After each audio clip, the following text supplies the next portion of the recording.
Então, irmãos, será que é fácil nós sermos fiéis? Ora, ser fiel já não é fácil. Imagine tempos difíceis, né? Não é fácil. Mas é impossível? Não. Né? Quando nós nos colocamos nas mãos de Deus, nada é impossível. Já dizia o apóstolo Paulo, né? Tudo posso naquele que me fortalece. Tudo, irmãos. Quando a Bíblia diz tudo, é tudo. Não são algumas coisas. Eu não consigo obedecer os 10 mandamentos, porque, né, ninguém consegue. Já ouviu alguém dizendo isso? Eu já ouvi muitas pessoas dizendo isso. É impossível guardar os 10 mandamentos, porque ninguém é perfeito, as pessoas dizem. Mas o apóstolo Paulo, ele diz: tudo posso naquele que me fortalece. Então é tudo, né? Eu não vim falar, quando eu falo em fidelidade, eu não vim falar hoje sobre dízimo e oferta. Porque muitas vezes quando a gente fala em fidelidade, todo mundo diz assim: já vem falar sobre dízimo e oferta. Mas fidelidade, irmão, está muito acima disso. Inclusive, quando eu sou fiel também nos dízimos e nas ofertas. Mas hoje eu vim falar da fidelidade à palavra de Deus. Ser fiel à palavra de Deus. Ora, se eu sou fiel à palavra de Deus, eu também vou ser fiel nos dízimos e nas ofertas, não é verdade? Que a palavra de Deus me fala para eu ser fiel nos dízimos e nas ofertas. Então, a palavra de Deus está acima de todas as coisas, de todo tipo de fidelidade. Então, eu vim hoje falar aos irmãos sobre a fidelidade à palavra de Deus, está certo? Nesse momento, eu gostaria de convidar os irmãos a fazer uma oração. Antes de ler o texto, mas eu gostaria que os irmãos já abrissem em Apocalipse 2:10.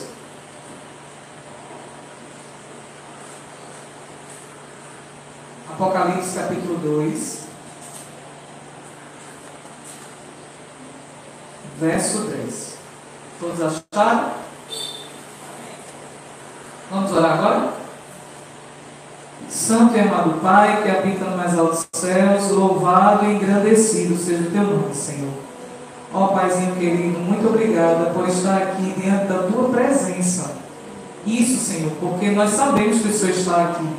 Pois a tua palavra diz que quando estiver 2 ou 3 reunidos em teu nome, tu estarias presente. Muito obrigada, Senhor, por sentir a tua presença e a presença do teu Santo Espírito. Por favor, Deus, nos usa nesse momento para que nós possamos falar só aquilo que o Senhor quer que a gente aprenda nessa noite. Que eu não fale de mim mesmo, mas que o teu Santo Espírito fale através da tua serva. Essa bênção nós te pedimos em nome de Jesus. Amém, Senhor. Vamos ler lá o que diz Apocalipse 2:10. Alguém gostaria de ler com a voz bem alta? Não temas as coisas que tens de sofrer. Eis que o diabo está para lançar em prisão alguns dentre vós, para seres postos à prova, e tereis tribulação de 10 dias. Ser fiel até a morte, e dar-te-ei a coroa da vida. Amém? Amém. Irmãos, esse texto é um texto que começa forte, né? Eis que o diabo... Para quem João estava escrevendo isso aí, nessa época, nesse contexto? Se você ler lá o título, né? Você vai ver Carta à Igreja de Esmirna, não é isso? Mas, em toda a história da humanidade, nós vemos que o povo de Deus ele foi perseguido durante toda a história. Então, isso aqui, esse texto se refere só para aquele povo naquela época? Não. Eu vou ler novamente para vocês.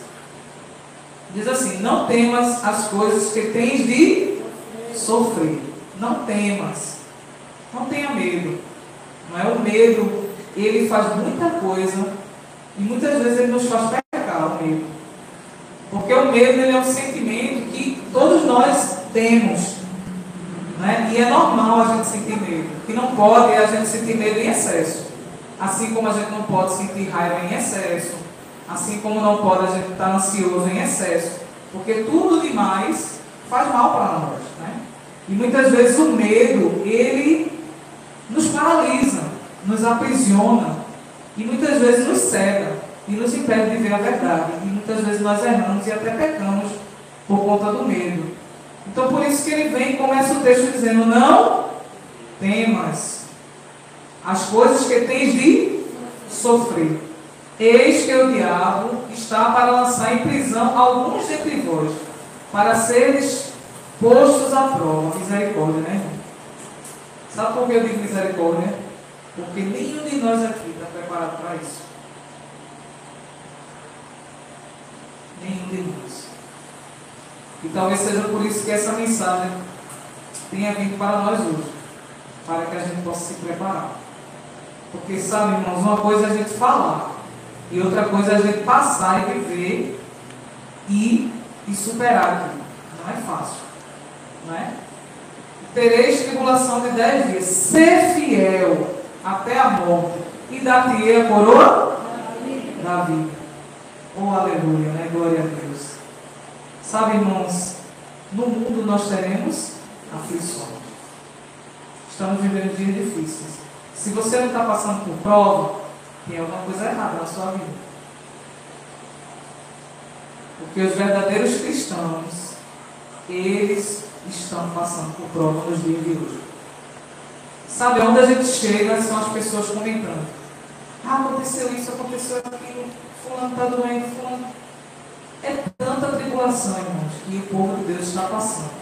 Porque nós estamos vivendo os últimos dias, irmãos. Nos últimos dias o justo viverá pela fé. Então não vai ser fácil não, irmão. Mas Jesus, ele prometeu que talvez ele não nos livraria da fornalha, mas ele nos estaria conosco na fornalha. Então nós devemos lembrar sempre disso, né? Aqui eu trouxe o texto de Ellen White, que é muito conhecido, né? Escritora americana, acho que todos eles são adventistas, né? Tem ninguém aqui que não sei. Esse texto é muito conhecido dela, mas é um texto muito forte e muito profundo. Ele diz assim: a maior necessidade do mundo é a de homens que não se comprem nem se vendam. Homens que no íntimo da alma sejam verdadeiros e honestos. Homens que não temam chamar o pecado pelo nome exato. Homens cuja consciência seja tão fiel ao dever como a bússola o é ao polo. Homens que permaneçam firmes pelo que é reto, ainda que caiam os céus. Então nós hoje estamos sendo convidados a ser fiéis, mesmo em tempos difíceis. Pessoas que não se vendam, não se compram, não mintam, mesmo diante de coisas terríveis, não é? Porque assim, o que é terrível para mim pode não ser para você. Às vezes para você uma coisa que para mim é simples é terrível para você. E cada um de nós vai passar, não é?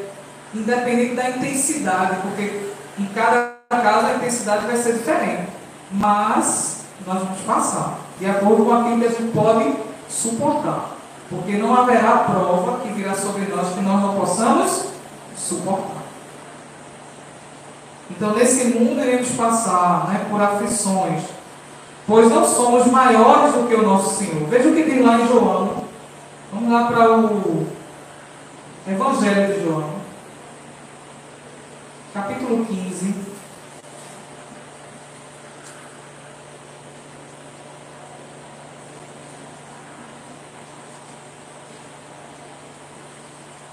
João 15, verso 20 e 21.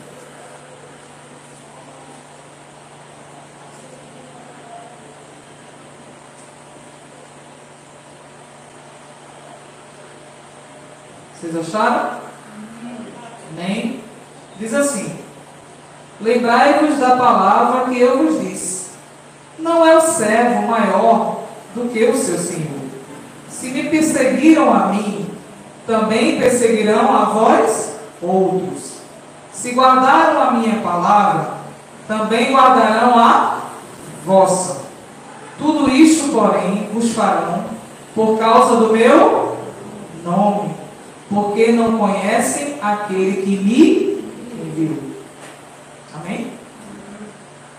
Então, irmãos, o apóstolo Paulo, ele chegou a se alegrar por passar pelo sofrimento de Cristo. E por que que a gente, qualquer coisa que a gente passa, a gente bota a mão na cabeça e diz, ai meu Deus, por acaso nós somos maior do que o nosso Senhor Jesus? Não, irmãos. Nós não somos. E muitas coisas que nós falamos, muitas pessoas vão guardar. Mas não é para guardar a palavra, aquela palavra positivamente, não. Elas vão guardar aquilo para que um dia aquilo sirva de testemunha contra nós. Porque nós estamos vivendo num mundo em que o certo é errado e o errado é o certo. Então, se você faz o certo, que é a vontade de Deus, para o mundo você está errado. E o mundo um dia vai perseguir você. Se é que não já está acontecendo isso. Porque pelo menos comigo já está. A perseguição já começou, irmão. Se a perseguição vai ser como no passado foram com os mártires. Ou você nega seu Deus agora ou morre. Talvez até aconteça com alguém. Mas não vai ser simplesmente assim não. O fato de a gente deixar de falar a verdade, ou estar do lado da verdade, nós já estamos negando ao nosso Deus. Sabiam disso? Já estamos negando. Se diante de uma situação a gente tiver medo e mentir, e falar a mentira, para não se prejudicar naquele momento, a gente já está negando Jesus. Porque Jesus não é mentira, Jesus é a verdade. A palavra de Deus diz assim: conhecereis a verdade e a verdade vos libertará.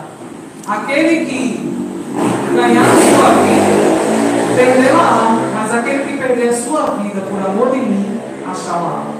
Amém? Então nós temos que ser homens firmes, mulheres firmes, que diante do que é errado, do que é mentira, do que não é verdadeiro, a gente tem que se posicionar do lado certo, irmãos. Porque fazendo o contrário, nós já estamos negando nosso Senhor Jesus. A gente está vivendo isso na igreja hoje. A igreja tem dois grupos. Aquele grupo de pessoas que, não vou falar nada não, para não magoar o bichinho, deixa eu fazer assim. Pelo menos ele está na igreja. Eu concordo. Eu concordo você saber falar. Mas você compactuar com o que é errado dentro da casa de Deus, eu não concordo com isso. Irmãos, a primeira coisa que eu fiz quando eu estava em pecado foi entregar todos os meus carros. Eu não queria estar aqui na frente fingindo ser quem eu não era. Entende? Agora, eu saí da igreja porque eu quis sair. Não foi por causa de irmão A e por causa de irmão B, não. Irmão, quando a pessoa sai da igreja, diz que foi por causa dos crentes da igreja, é porque ele já estava para sair. Eu só queria um motivo. Ninguém sai da igreja por causa de ninguém. O pastor, esqueci o nome dele agora, é aquele que é bem animado. Não é o pastor que estava doente, não. Agora não é aquele outro. Pastor Diego, né? Pastor Diego, ele usa uma frase que eu nunca esqueço. Pastor Diego Bar. Ele diz assim: olha, quem sai da igreja por causa dos outros é porque nunca entrou por causa de Cristo. Então, irmãos, a gente tem que ter cuidado, sim, como a gente vai falar. A gente tem que falar com amor, mas a gente tem que falar. Vocês lembram o que aconteceu quando Moisés passou aquele tempo lá no Monte Moriá com Deus? Quando ele desceu, foi o que aconteceu. O que estava acontecendo? O povo estava se corrompendo. Não foi? Fizeram um bezerro de ouro. Simplesmente porque ninguém contestou e deixou o povo fazer o que eles queriam fazer. Hoje em dia a igreja está assim, irmãos. As pessoas estão fazendo postagens com músicas do mundo no Instagram. E a gente vai e curte. Se curtiu é porque gostou, não é? Cuidado, irmãos. A Bíblia diz que no fim dos tempos o inimigo irá enganar, se possível, até os escolhidos. Somos luz, irmão. Não é que não é nada, talvez não seja nada demais escutar a música do mundo, mas nós não somos do mundo. Nós somos de Cristo, amém? Amém. Nós somos remidos pelo sangue de Cristo. A primeira coisa que eu fiz quando eu voltei para Cristo foi jogar meu CD fora. Tinha vários CDs originais, de várias músicas, de vários cantores, MPB e parará, parará. Mas eu sei hoje o que eu quero, eu sei para onde eu quero ir. Entendeu, irmãos?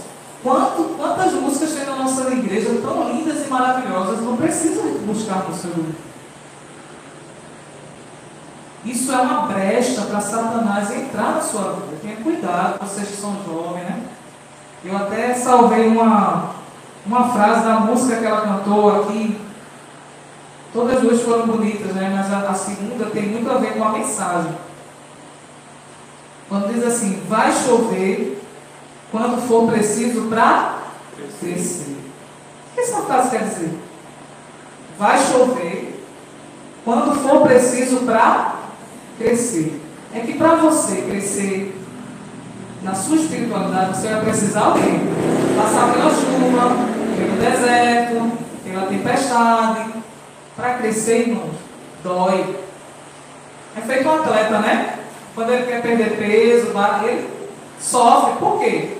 Porque ele tem aquele objetivo, ele quer conseguir aquele, vamos dizer assim, aquele objetivo. Então ele sofre. A mesma coisa somos nós. Para a gente crescer, a gente tem que passar pelo fogo. E não é fácil. Tá certo?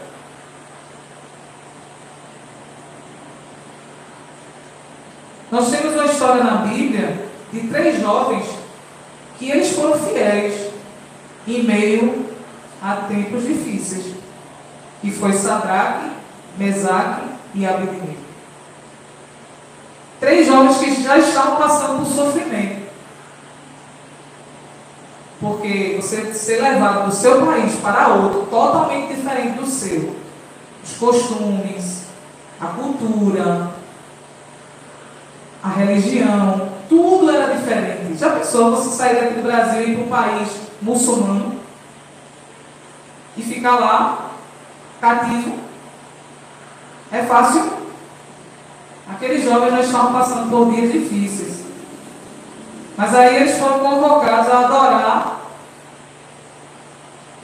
aquela estátua. E eles foram. Vamos ver o que a Bíblia diz lá. Você já conhece essa história, mas é sempre bom a gente ler. Daniel 3, 17.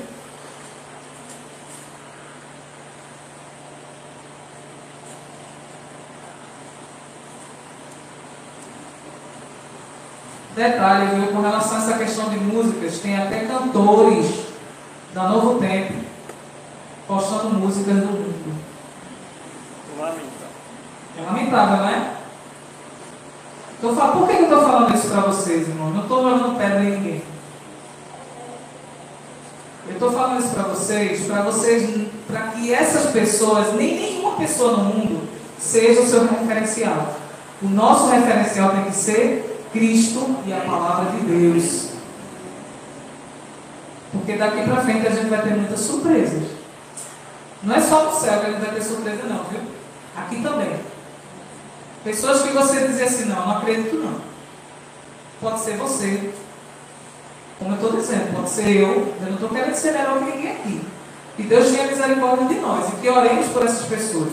Mas não se deixe levar pela mídia. Não se deixe levar, irmãos. Daniel 3,17. Vejam o que esses rapazes disseram para o rei. Eles foram ousados, viu?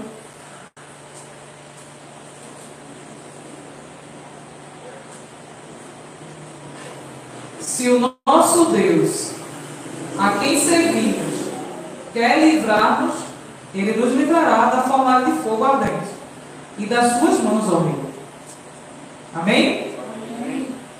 E em seguida ele disse assim, se não fica sabendo, ó rei, que não serviremos a teus deuses, nem adoraremos a imagem de ouro que levantaste. Oh, glória a Deus!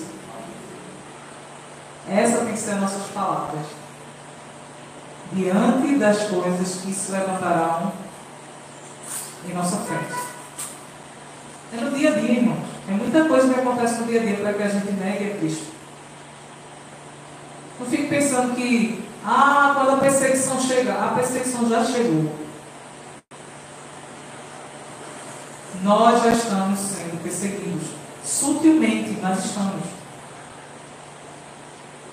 E se a gente não está sendo fiel a Deus agora, que todo mundo está aparentemente em paz, e quando vierem os dias piores, será que nós seremos fiéis?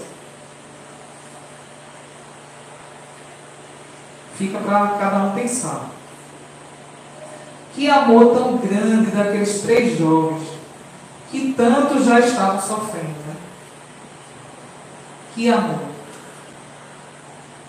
Temos que sempre nos posicionar ao lado da verdade, pois se assim não fizermos, estaremos negando ao próprio Deus. Fidelidade à palavra de Deus é uma questão de amor a Ele. Quer ver que é uma questão de amor? Vamos voltar lá para o Evangelho de João. Eu gosto muito de usar a Bíblia, viu, irmãos? Amém. Eu, quando prego, eu gosto muito de texto bíblico. João 14, 15. Veja o que diz lá. João 14, 15. Texto também muito conhecido nosso, né? Se me amais, guardareis os meus mandamentos. Então, a obediência à palavra de Deus é a representação da nossa fidelidade e amor para com Ele. Então, quando nós obedecemos a palavra de Deus, quando nós obedecemos a lei de Deus, nós estamos demonstrando para Deus que nós somos fiéis e nós o amamos. Se me amais, guardareis os meus mandamentos. E tem outro texto que diz, né? Aquele que diz, eu conheço, mas não guarda os meus mandamentos, é mentiroso e nele não está a verdade.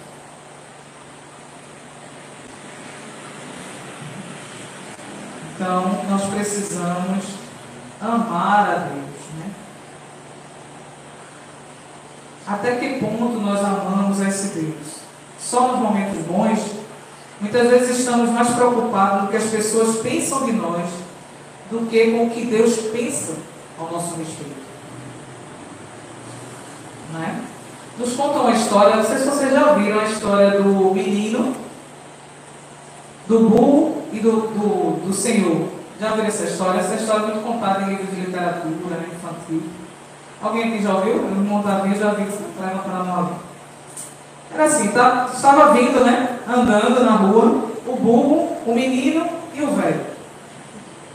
Eu não gosto de chamar essa palavra velho, tá? Porque a história diz o velho. E aí passou uma pessoa e o burro, aliás, o menino estava em cima do burro, né? E o velho puxando o burro. Aí passou uma pessoa e disse assim, mas Senhor, o Senhor tão velhinho, e botou essa criança em cima do burro, era para o Senhor estar em cima do burro e não a criança. Aí ele pegou o menino, desceu o menino e subiu no burro. O menino saiu puxando o burro. E aí lá na frente encontrou outra pessoa. Aí a pessoa, mas Senhor, como o Senhor é covarde? Um menino tão pequenininho andando no sol quente desse e o Senhor andando no burro. Aí ele foi e botou o menino de novo. Aí outro veio e disse que era para o burro. Eles carregaram o burro, eles foram carregados. Então assim, cada um que vinham dizia uma coisa e eles sempre tentando agradar as pessoas. Moral da história, né? Nunca devemos querer agradar os outros, assim diz a história, né? Mas sim fazer a nossa vontade, aquilo que nos faz bem. Para o cristianismo, essa frase final está correta? Nós devemos fazer aquilo que nos faz bem? Ora, enganoso é o coração do homem. Não é? Eu usaria essa história, mas no final eu diria, nós devemos deixar de nos preocupar com o que as pessoas pensam, mas sim fazer sempre a vontade de Deus. Não que a gente não vai errar, irmão, porque enquanto a gente estiver aqui na terra, a gente vai errar, porque a Bíblia diz que todos pecaram e destituídos estão da glória de Deus. Enquanto nós estivermos aqui, nós seremos pecadores.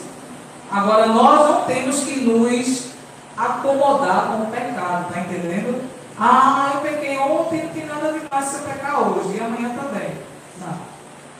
O pastor eita, irmão, estou ficando velho, estou esquecendo que só o nome das pessoas. O pastor Brian, que era um pastor anterior da nossa igreja, ele dizia assim: nós somos pecadores, mas não é por isso que a gente tem que ser pecadeiros. Ele dizia: há uma diferença entre pecador e pecadeiro. Pecadeiro é aquele que peca constantemente. Não é? Então não é isso, a gente não vai deixar de pecar, porque nós somos, infelizmente, nós estamos ainda nesse mundo. Mas nós temos que ter uma luta diária contra o pecado. Não é?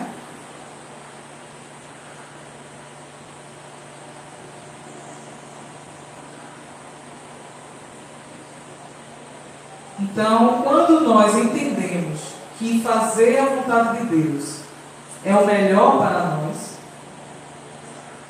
aí a gente chega no ápice do cristianismo, que a gente chama de maturidade espiritual.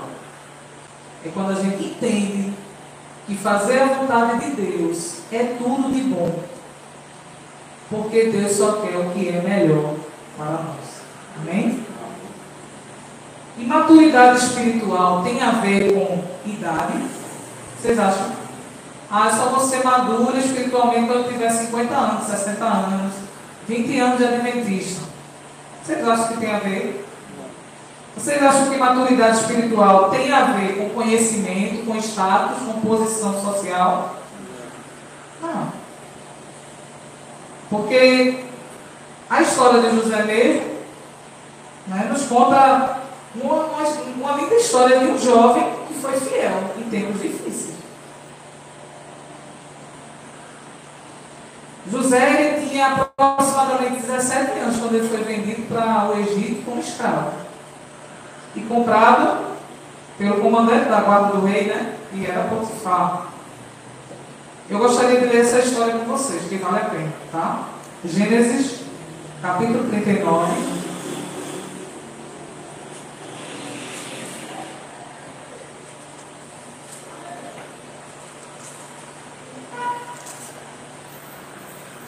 Um pouquinho grande, mas vale a pena, viu?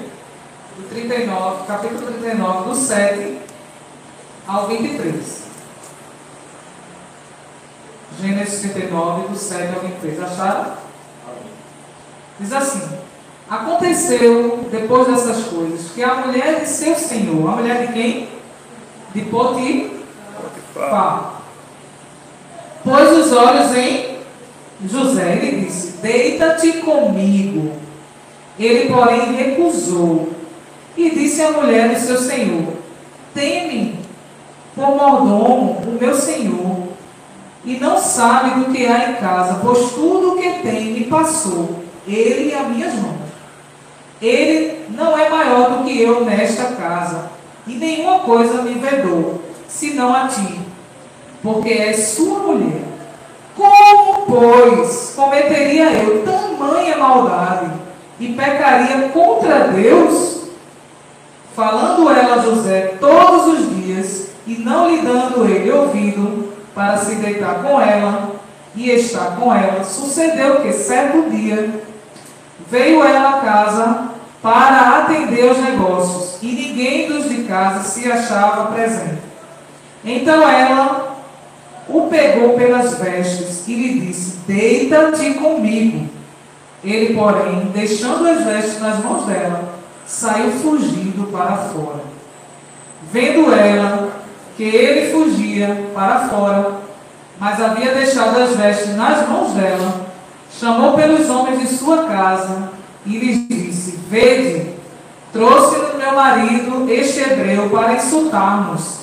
Veio até mim para se deitar comigo, mas eu gritei em alta voz. Ouvindo ele que eu levantava a voz e gritava, deixou as vestes ao meu lado e saiu, fugindo para fora. Conservou ela junto de si as vestes dele, até que seu senhor tornou a casa. Então lhe falou, segundo as mesmas palavras, e disse: o servo hebreu que nos trouxeste veio ter comigo para insultar-me. Quando, porém, levantei a voz e gritei, ele, deixando as vestes ao meu lado, fugiu para fora. Tendo o Senhor ouvido as palavras de sua mulher, como lhe tinha dito, desta maneira me fez o teu servo. Então se lhe acendeu a ira. O Senhor de José o tomou e o lançou no cárcere, no lugar onde os presos do rei estavam encarcerados ali. Ficou ele na prisão. Quero dar uma paradinha aqui. Muitas vezes nós somos fiéis a Deus e as coisas são ao nosso favor. Mas vai chegar momentos em que nós iremos ser provados, assim como foi José. Que por ser fiel, nem sempre tudo vai dar certo. Mas veja o que foi que aconteceu com José quando ele chegou no Egito. Continuando no verso 21. O Senhor, porém, era com José, e lhe foi benigno, e lhe deu mercê perante o carcereiro, o qual confiou às mãos de José todos os presos que estavam no cárcere, e ele fazia tudo quanto se devia fazer ali. E nenhum cuidado tinha o carcereiro de todas as coisas que estavam nas mãos de José, porque o Senhor era com ele, e tudo que ele fazia, o Senhor fazia prosperar. Diga um amém bem forte aí. Amém. A igreja está pouquinha, né? Mas dá para a gente dar um amém forte. Eita, irmãos. Quando eu leio isso aqui, eu fico... Meu espírito fica, sabe? Exultante. Porque é maravilhoso saber que tudo que está nas mãos daquele que está nas mãos do Senhor prospera. Mesmo na prisão, é porque tem gente que pensa que prosperidade é estar lá nas alturas, não é? Como prega a teologia da prosperidade, né? Porque Abraão era próspero, porque aí cita logo o nome dos servos do Senhor aqui da Bíblia, que eram ricos, né? Cadê que cita a história de Jesus, que nasceu numa manjedoura, no meio de animais? Irmãos, ter prosperidade não quer dizer estar só por cima, não. A gente pode ser próspero em qualquer lugar. Basta que Deus esteja conosco. Prosperidade nem sempre está relacionada a riquezas. Prosperidade é nada nos faltar, porque o Senhor não nos falta. Pode até ser que um dia ou outro o pão venha faltar na sua casa, mas o Senhor está lá contigo. Amém? Porque cuidado com esse salmo aí, né?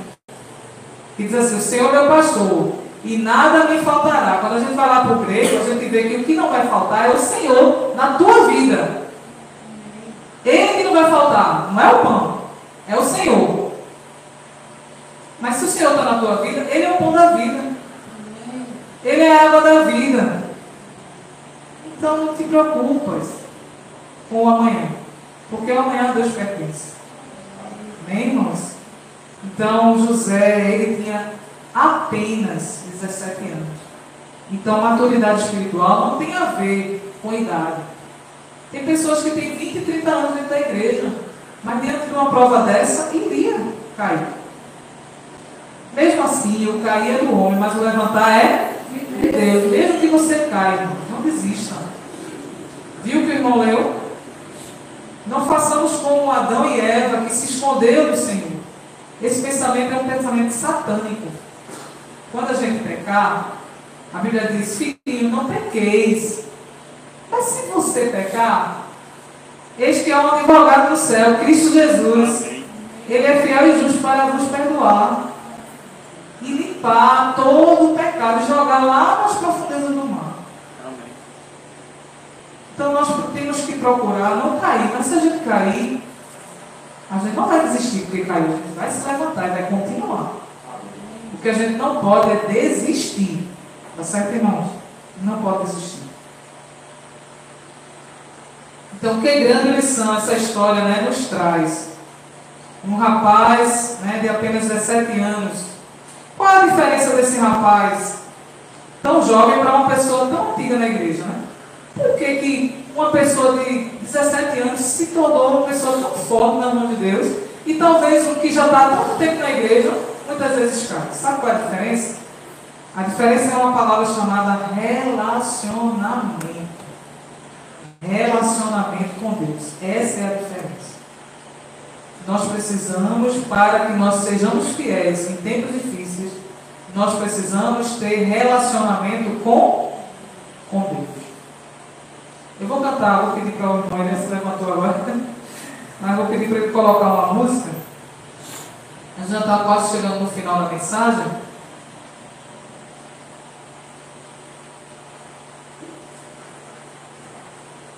Eu tenho que ele colocar uma música, depois a gente finaliza.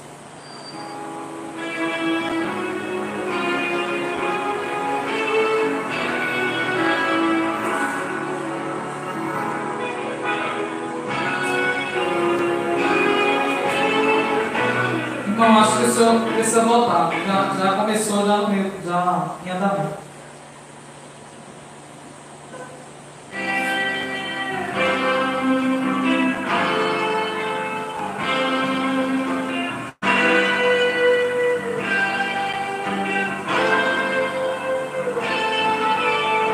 Eu te seguirei, Jesus.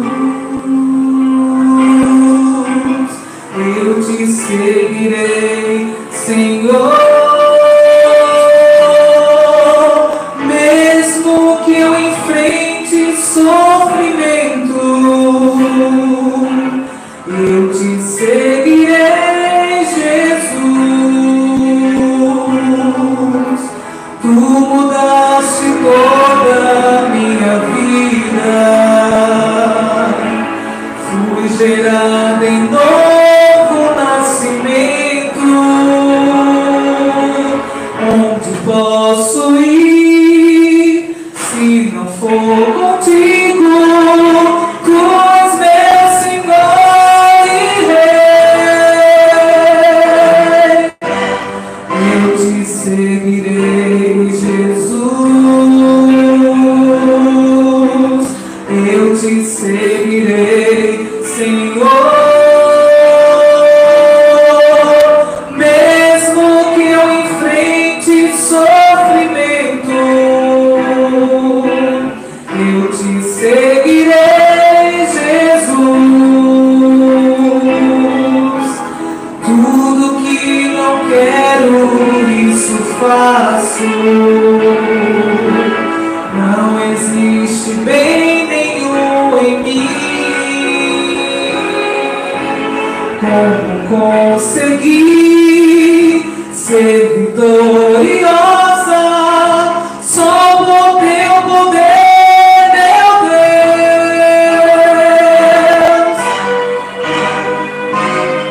Eu te seguirei, Jesus. Eu te seguirei, Senhor. Mesmo que eu enfrente sofrimento, eu te seguirei. Eu te seguirei.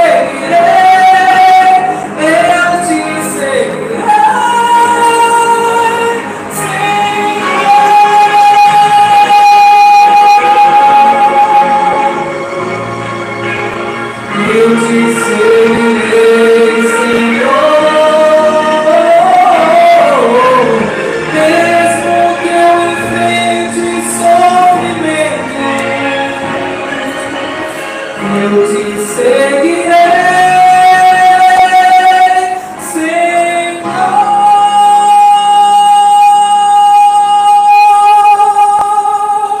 Amém. Mesmo que a gente enfrente sofrimento, nós precisamos seguir a Cristo. Nós não podemos desistir. Para onde nós vamos? O salmista diz: para onde ireis? Se subo aos céus, Deus está. Se desço no mais profundo abismo, nas profundezas do mar, Lá Deus está também. Amém, né? Por isso, né? Não tem para onde a gente ir. Depois que a gente sabe da verdade, a gente vai para onde? O melhor caminho da verdade. O caminho da salvação. O melhor caminho é Cristo Jesus. Amém. Eu gostaria de finalizar com o texto de Hebreus, capítulo 10, verso 38.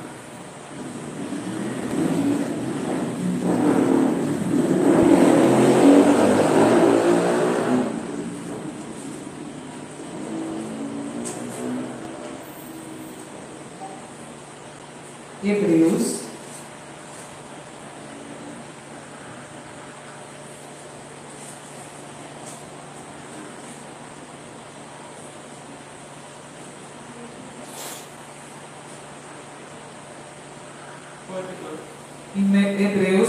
Hebreus 10, verso 38. Todos acharam? Amém. Diz assim: todavia, o meu justo viverá pela fé. E se retroceder, nele não se compraz a minha alma. Amém?